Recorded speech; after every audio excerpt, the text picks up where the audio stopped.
video, we're going to look at the DJ Music Library Blueprint process. This is actually doing the stuff that we talked about in the last video. So this is something you should be doing weekly, or at least have in your calendar and be doing regularly. And it all starts with a folder called For Processing, or Inbox, or New Tunes, or it's a place where you put everything that you've gathered since the last time you did this. Now, some people like to do this in their master music folder, in their master music library. That's fine. I prefer to keep it separate, but as long as you understand the principles, that's the whole point of this stuff. You've got to understand the principles. Then wherever you do this is just fine. I like to do it somewhere separately. So I have a folder called For Processing. My For Processing folder lives in my Dropbox, and the reason I do this is that means that everything in there is always being backed up. And by the way, I also keep my music folder in my Dropbox, so that's being backed up. So that's how I personally handle the backup solution. If you've got fast internet everywhere and we've got fiber, it's very quick, then that's a great place to do it. If not, maybe you want to have a local backup where you're not having to use the internet and the cloud to do that. Again, it's about the principles. So in my case, I use Dropbox to keep everything.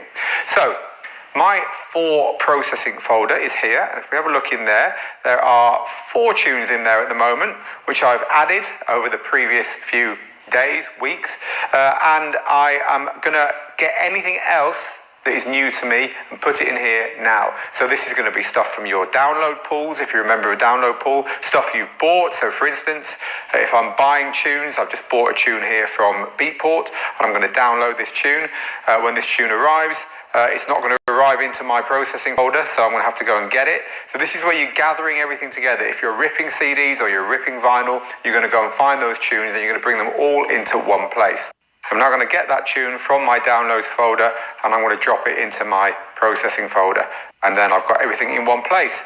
So at this stage, we move on to the next part, which is checking all these tunes. Now, there's no point going any further unless they actually sound all right. So get your best headphones on and give them a good listen, or turn them up loud on speakers that you know. But whatever you do, give them a good listen. Now, generally, there's an easy way of previewing them on any operating system. You might want to open them in your favorite music player.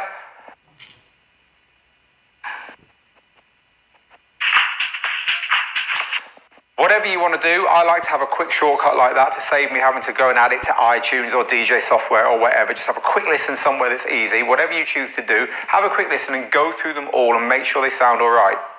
Now, if they don't sound all right, you've got 2 choices. You can try and fix it.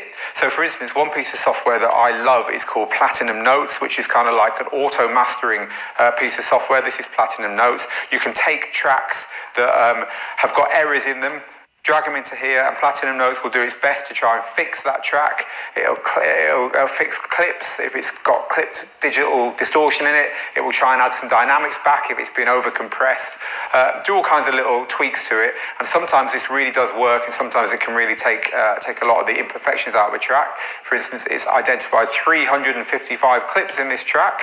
It will write a new version of that file back to where it came from. So in other words, this is the stage to do this, because it's actually going to replace the file that you have with something new. So if you've got software that you want to use, you want to try and remaster it yourself in Audacity or whatever, or use Platinum Notes as I've just done, whatever, but now is the time to do it.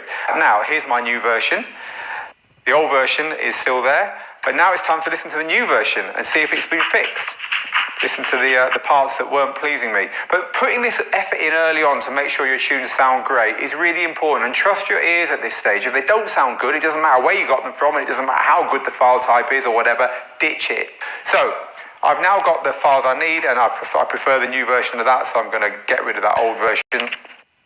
The next point is to rename the actual file names themselves. Now, you'll see I've already done it on these. The way I like to name my files is to have the name followed by the title.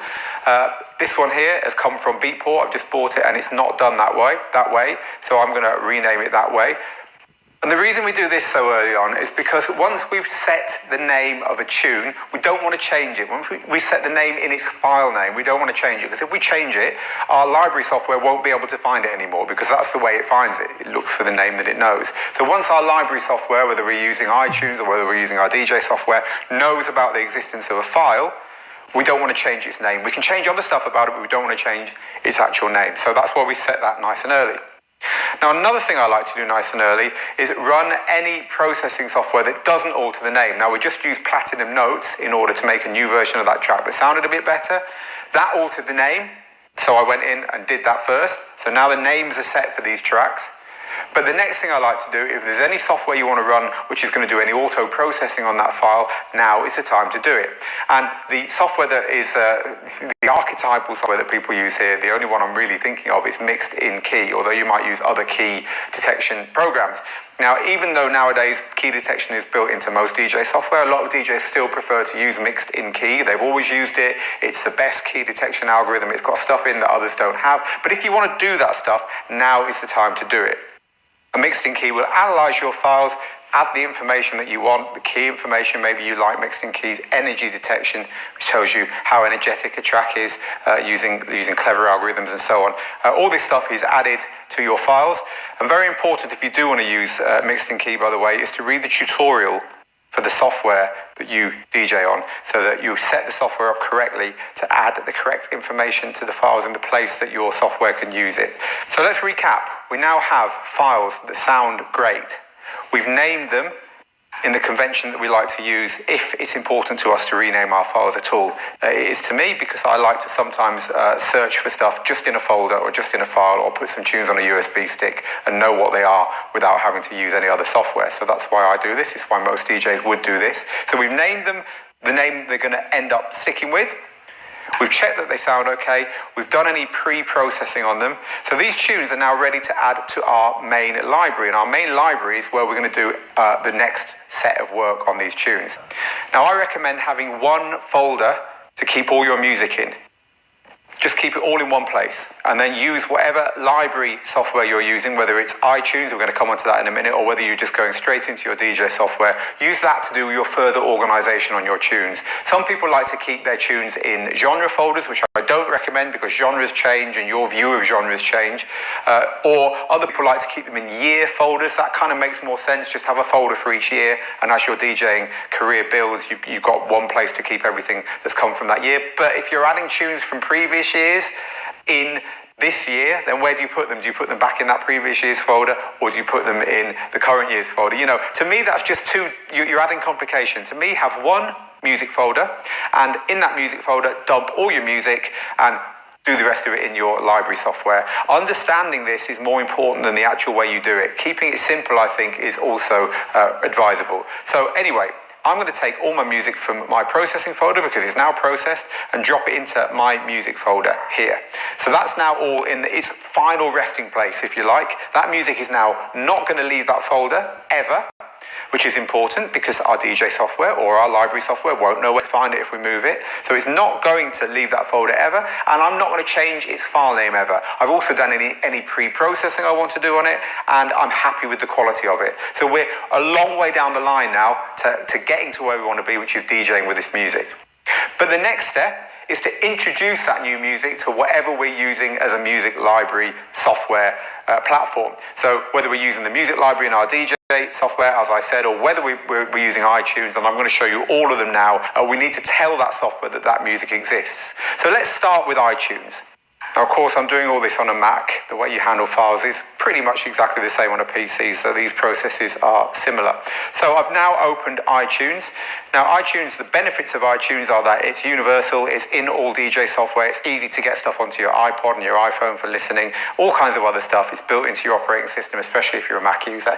But it's unwieldy, it's difficult, it's full of videos and cloud music and subscription services and podcasts and apps and all that kind of thing. So if you're going to use iTunes to organize your music, because you've always done it, or because you like the fact that it's in all DJ software, you're going to need to do a few things to it. So very quickly, it's a good idea to turn off anything that isn't music in this menu here. It's a good idea in your preferences to turn off, to even restrict stuff that isn't music if you want to, but definitely to stop iTunes organizing your media folder and stop it copying files to the iTunes media folder when adding to library. This is really important. Our music library is in a place that we choose, not a place that iTunes chooses. So they're worth doing. The view in iTunes you're going to use is a songs view, because it gives you this nice list of songs here. And adding tunes is a case of going to add to library, then navigating to where you keep your tunes. So they're now in my music, of course, because we've just added them there. So we can organize by date added, and here are the new tunes that iTunes doesn't know about because they're all the ones that I've just added today. And open, so these are now going to be added to iTunes, and again, organizing by date added will show us those tunes at the top here. So now we want to sort out the metadata, the name, the artist, the genre, and the year as a minimum. So for instance, on this track here, the genre is tech house. I don't make that distinction. For me, house is fine, so I'm going to change the genre there to house. Apart from that, I'm happy with that one. This one here, the genre is other. Other doesn't mean anything to me. This is a pop song, so I'm going to change that to pop. This one here, Walking on Sunshine, original 12-inch version is not something I would bother keeping on there. I'm going to assume it's the original unless told otherwise, so I'm just going to get rid of that. I'm also going to change the genre there to pop, because to me that is a pop song. And this one here, the metadata is all messed up. This was a rip I did myself. So I'm going to change the artist and title to add all the information that's missing. And by the way, if you right click on a track and go to get info, it'll give you a more detailed panel with all the information about that track on.